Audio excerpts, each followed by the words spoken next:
Dave Palumbo here for Muscle Serpents Daily, and I am standing here holding a beautiful Mandarin male. Mandarin is very similar to Orange Dream, except it's a much more rust-like, almost closer to red than it is orange. And this is a single copy male I produced a bunch of years ago. You can see all the rusty stuff going on here. This is not very high expression. I produced much higher expression Mandarins, but Mandarin is really just starting to get into a lot of gene combinations now, and sometimes I'm a little impatient. So I really wanted to get into the Mandarin Clown project. So I contacted my friend TJ Yarbrough, who we've sold snakes to each other before, and I noticed he had a Mandarin Clown. He does a lot of Mandarin stuff, and I said, all right, how much? You know, next thing I know, I got a female Mandarin Clown on the way, and we did a trade for another snake that was really pretty cool, which is a fire Mandarin double het clown and hypo. So these are small females. Of course, they're going to take a couple years to grow up, but I'm going to show you, and we'll do a little unboxing video, something I very rarely do, but I kind of have it all ready. I'm not going to cut the boxes and start throwing shit around, and I want to show you what I got, just because I think that's really cool, and I don't usually buy that much cool stuff. So let's take a look and see what I brought in. And actually, before we do that, I want to show you, I showed you the last time, but I got an alligator swimming around my backyard. This thing thinks he's my pet. Now, it's great because I don't have to feed it, I don't have to take care of it, I don't have to clean any poops. Hopefully, you know, when he gets bigger, he'll go away, but he's a cute baby now. Let's take a look at him, and then we're gonna go take a look at what I bought from TJ. There's our little baby alligator friend. Came back to hang out. I guess he feels like this is his playground. So we can zoom in a little bit on this thing. There he is. He's just chilling, not afraid of anything. Unbelievable. So cool. Wish they'd stayed that size. Beautiful day here, Cape Coral. Gator Slough. Baby alligator. Our little pet. It's not a pet. There's our little alligator friend coming over for a little visit. He's coming to see my daughter, Shayla. Say hi. It's amazing how unscared these alligators are, baby alligators are. You know, you'd think they'd be a little more timid, but no, he doesn't care. Yeah, Shayla, you like the alligator? That's the fish.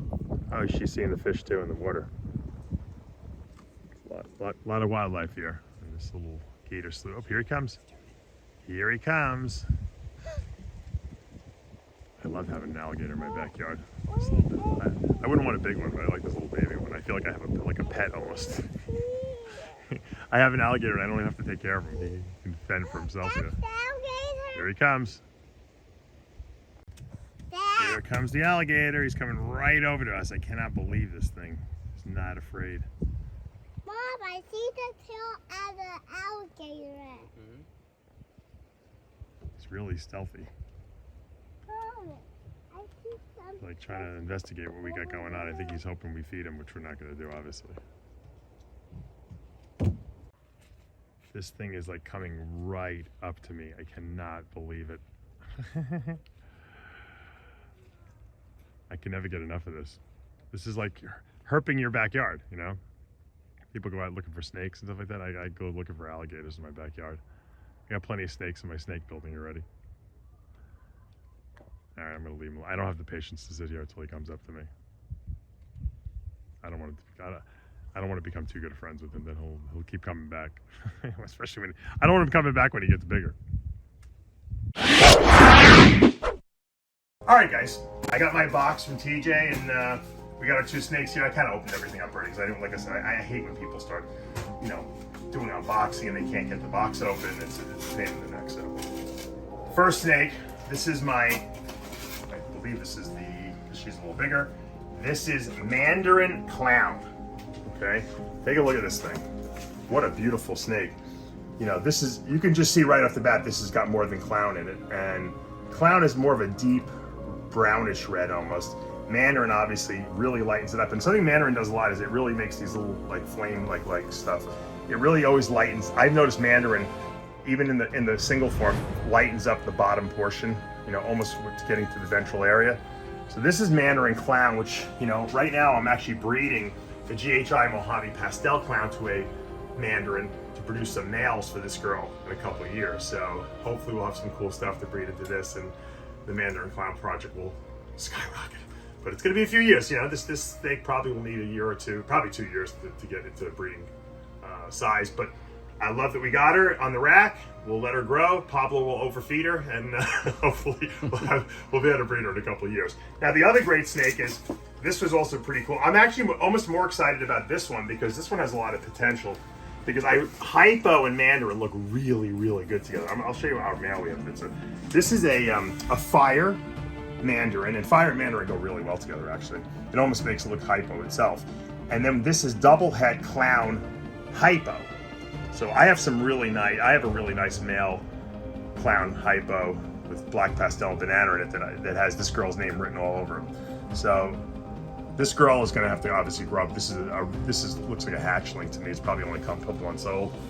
But we're going to start feeding her in a couple of years.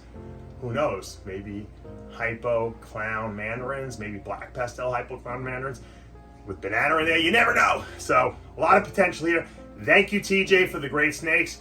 I really feel like I got a nice pickup, and hopefully these snakes will be key instrumental players in my breeding projects. Let's take a look and see what Pablo got today. Now, Pablo got a snake from Southwest Reptiles in Wisconsin, and he's really into the paint gene. I don't have any paint stuff. I can't get another gene into my projects. I'm going to blow my brains out. But he loves paint. Paint is a really interesting recessive. It does some really crazy stuff to pattern and color. And this is a banana paint, actually. Let's see if we can bring in the light here. And it's really, on top it looks like almost like a normal banana, and then you turn it onto the side and you start seeing all this weird crazy stuff going on here. And even on the top, it's not dashed lines, it's like all kinds of crazy weird, this is like an arrowhead here. Pink does a lot of cool stuff, and I think that, I know he's going to probably breed this into clown or maybe pied, and we're going to see some cool paint clowns and paint pies in the future. I know Justin Gabilk is working with this now as well. I think it's got a lot of potential. So, and I love banana with anything pretty much. So I think this was a good male pickup. He's going to be able to breed this probably maybe by the end of the year even into some of his projects, and maybe I'll have to buy some double heads from him. You never know. All right, cool snake. We got a lot of good pickups here at Palumbo's Pythons and Boas this week, and hopefully we're going to have eggs before the end of the week, because I know there's a lot of females that are right on that borderline. I have a couple of boas too that are right on the border, so we'll have to keep an eye on what's going on. All right, guys, now I wanted to just show you this because I had mentioned how good that Mandarin and Hypo look together. This male who's breeding for us now is a Mandarin Hypo Phantom, believe it or not. So I'm not really quite sure what Phantom is doing to this, but there is Phantom in here, but what I want you to see is how nice that Mandarin works with the Hypo gene. And when this thing was born, it was really, really red. As we know, ball pythons get a little more yellow as they get older, but this male is really, really nice. And we're breeding him into a lot of different projects because I want to get Mandarin and Hypo into all my Hypo girls. So this boy has tremendous potential. Just to goes to show you, imagine clown in this too. So Hypo clown Mandarin is going to look amazing.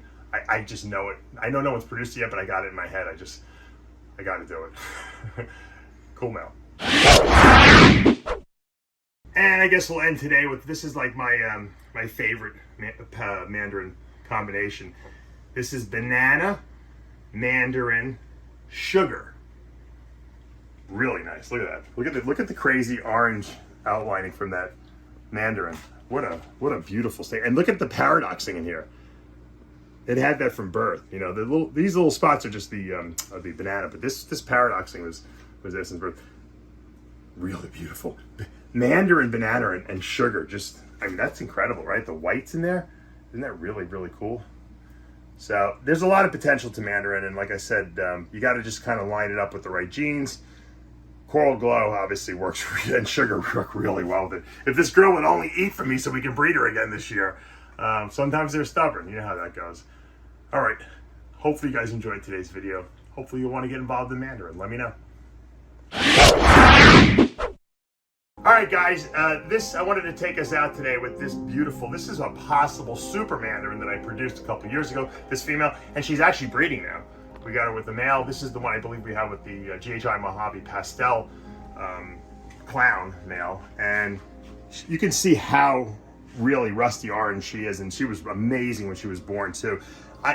Like I said, I can't be sure she's Super Mandarin. We're obviously breeding her to prove her out. I didn't want to sell her because I thought maybe she would be Super Mandarin, and she was a great eater. Mandarins love to eat; they're really good eaters. So we're breeding her this year, hopefully to produce those double het, or I should say Mandarin het clown stuff, so we can use with the new girl I just got. But this female I'm excited about. The Mandarin project itself is just really getting started. So I have a lot of Mandarin stuff. If anyone wants to get involved in the project, please hit me up. Some of the stuff's on Wharf Market. Some of the stuff Pablo and I haven't listed yet because I'm always like on the border. Should I sell it? Should I not sell it? Should I sell it? Should I not sell it? So there is some Mandarin stuff up on the site. It's still a little on the higher price, but you know what? The Mandarin project, everyone has really kept the integrity of that project. All the people who are involved have kept the prices good, and I think they're going to stay that way because it is a very exclusive project. There's not a million people in it, and I think it has tremendous potential. So guys, you know what to do. Hit that subscribe button, turn on your notifications, hit the like button, and guess what? I guarantee I'll see you back tomorrow morning.